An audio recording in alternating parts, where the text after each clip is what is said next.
अब संवाद होने से कोई रोक नहीं सकता और मेरा तो लक्ष्य है कि तीनों अमानवीय एक्ट को खत्म करने में एससी समाज के लोग, एसटी समाज के लोग, ओबीसी समाज के लोग साथ आए सवर्ण समाज के। रिजर्वेशन हटाओ आंदोलन में आज हमने अपनी 5 मेजर डिमांड्स को सामने रखा और मुझे नहीं लगता इनमें से किसी भी डिमांड से किसी को भी कोई प्रॉब्लम होनी चाहिए। यूजीसी रोलबैक के खिलाफ 19 दिन पार कर लिए हैं।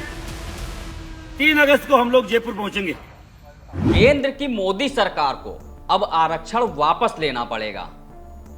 केंद्र की मोदी सरकार को अब एससी एसटी एक्ट में बदलाव करना पड़ेगा। मोदी सरकार को अब यूजीसी बिल जो इसी साल जनवरी में लेकर आए थे उसे वापस लेना पड़ेगा।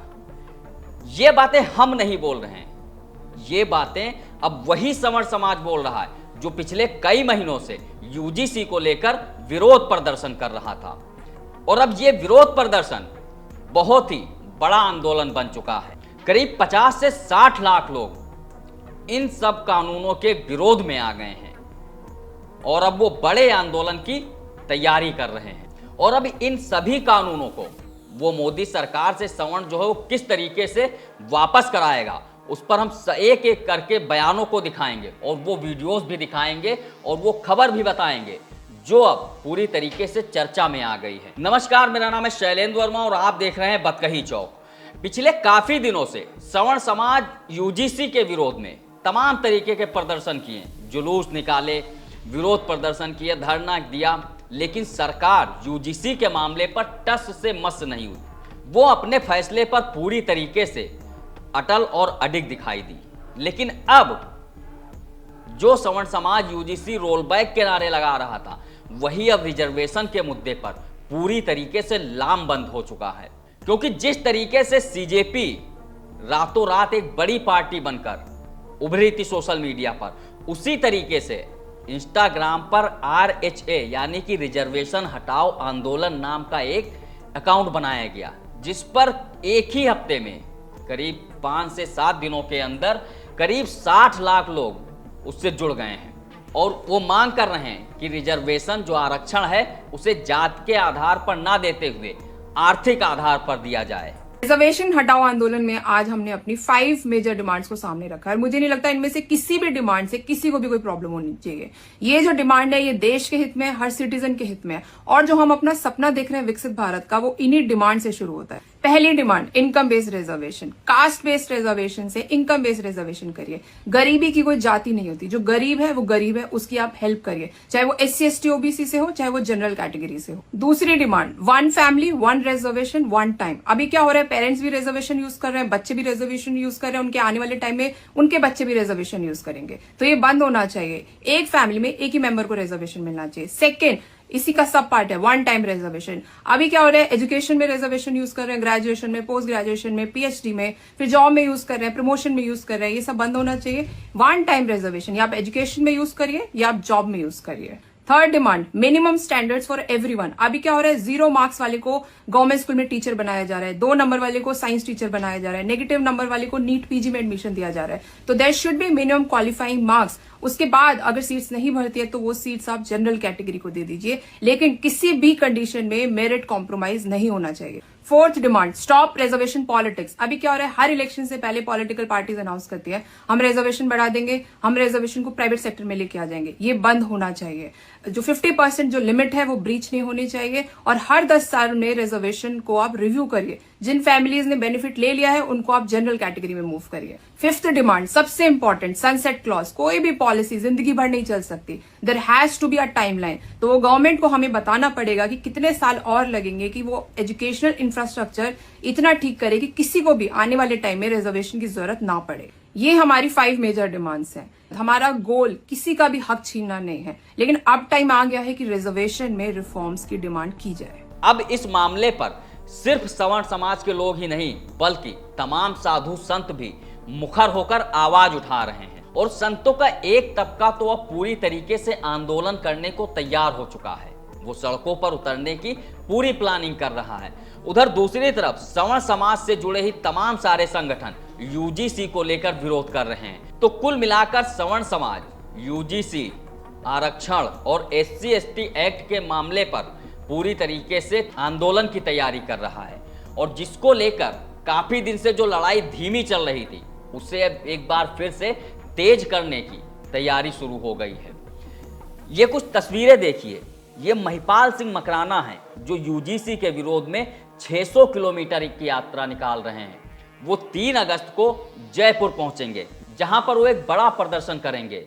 संघर्ष करते हुए आपके बच्चों के भविष्य के लिए, हमारे बच्चों के भविष्य के लिए यूजीसी रोलबैक के खिलाफ 19 दिन पार कर लिए हैं, 5 दिन और बाकी है।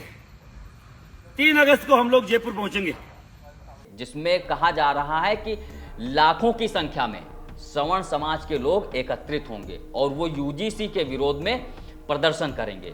जिन संतों की हम बात कर रहे हैं उसमें काली सेना के प्रमुख स्वामी आनंद स्वरूप भी एक बड़ा नाम और बड़ा चेहरा है, जो लगातार यूजीसी के विरोध में खड़े होकर मुखरता से आवाज उठा रहे थे।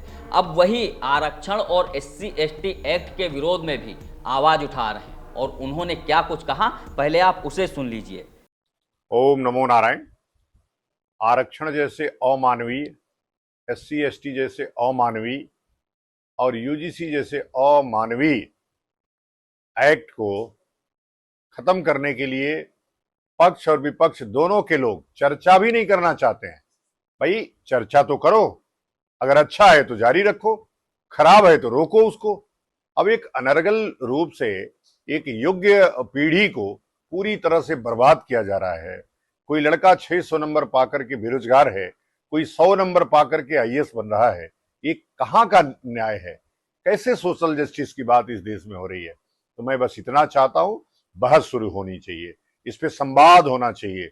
अगर यह देश संवादों का है, तर्कों का है, अगर तर्कों पे आरक्षण सही साबित होगा जारी रखिएगा, SC/ST सही होगा जारी रखिएगा, यूजीसी सही होगा जारी रखिएगा। अब ऐसा क्या कि संवाद ही नहीं होने देंगे, बात ही नहीं होने देंगे। अब संवाद होने से कोई रोक नहीं सकता और मेरा तो लक्ष्य है कि तीनों अमानवीय एक्ट को खत्म करने में SC समाज के लोग, ST समाज के लोग, OBC समाज के लोग साथ आए सवर्ण समाज के, क्योंकि ये नेताओं का एक शगुफा है, इससे किसी को फायदा नहीं होने वाला है। समाज में वैमनस्यता अलग से फैल रही है। ओम नमो नारायण। इतना ही नहीं, स्वामी आनंद स्वरूप ने रिजर्वेशन, SC/ST एक्ट और यूजीसी पर हो रही सियासत को लेकर भी हमला बोला। उन्होंने केंद्रीय मंत्री रामदास अठावले पर जोरदार हमला बोला और कहा ये हमारे मोदी जी के पिट्ठू हैं, जोकर इतने साल मंत्री रहने के बाद भी अभी दलित बना हुआ है। ये अयोग्यता को पीढ़ी दर पीढ़ी आगे बढ़ाना चाहता है, वर्गीकरण भी नहीं होने देता, क्योंकि उससे महारों और जाटुओं के अलावा जो अन्य दलित हैं उनको लाभ मिल जाएगा। ये उनका शोषण करना चाहता है। ये आनंद स्वरूप जो हैं वो लगातार रामदास अठावले को घेर रहे हैं। उनका कहना है कि रामदास अठावले दलित समाज से आते हैं, इतने साल से मंत्री हैं, वो कभी भी आरक्षण पे बात नहीं करते हैं, SC/ST एक्ट पे बात नहीं करते हैं, क्योंकि उन्हें पता है कि अगर इन चीज़ों को खत्म कर दिया गया या फिर इन चीज़ों में आमूलचूल परिवर्तन होते हैं तो उससे दूसरे दलित समुदायों को भी फायदा होगा, जिससे ये उनका शोषण नहीं कर पाएंगे, उत्पीड़न नहीं कर पाएंगे। तो कुल मिलाकर जिस तरीके से सोशल मीडिया पर रिजर्वेशन, यूजीसी और SC/ST एक्ट को लेकर सैलाब उमड़ रहा है, लोगों का गुस्सा उमड़ रहा है, वो कहीं ना कहीं एक बार फिर से सड़कों पर उतरने को बेताब है। और अब जो RHA यानी कि रिजर्वेशन हटाओ आंदोलन पार्टी बनी है, ये अगर सड़क पर उतरती है तो मोदी सरकार के लिए सबसे बड़ी मुश्किल खड़ी हो सकती है, क्योंकि बीते दिनों पूरे देश ने देखा कि CJP जो सोशल मीडिया से खड़ी हुई पार्टी थी, वो जब सड़क पर उतरी तो मोदी सरकार का क्या हाल हुआ। मोदी सरकार को बैकफुट पर आना पड़ा और छात्रों की जो मांग थी कि धर्मेंद्र प्रधान का इस्तीफा हो, तो उन्होंने इस्तीफा ले लिया। तो कुल मिलाकर कहने का ये मतलब है कि अगर मोदी सरकार यूजीसी, रिजर्वेशन और SC/ST एक्ट पर सवर्णों के हित में कोई फैसला नहीं लेती है तो फिर उसके लिए मुश्किल खड़ी हो सकती है। और जो सवर्ण अभी सिर्फ और सिर्फ धमकियां दे रहा है आंदोलन की, वो सड़कों पर उतरकर आंदोलन करेगा, जिसमें उसके साथ वो जो 50 से 60 लाख लोग RHA से जुड़े हैं वो भी उतरने को तैयार हो जाएंगे। और अगर ये सारे लोग एक साथ सड़कों पर उतर गए तो मोदी सरकार को जवाब देना मुश्किल हो जाएगा। इस वीडियो में फिलहाल इतना ही। बाकी देश दुनिया की तमाम खबरों के लिए देखते रहिए बतकही चौक। नमस्कार।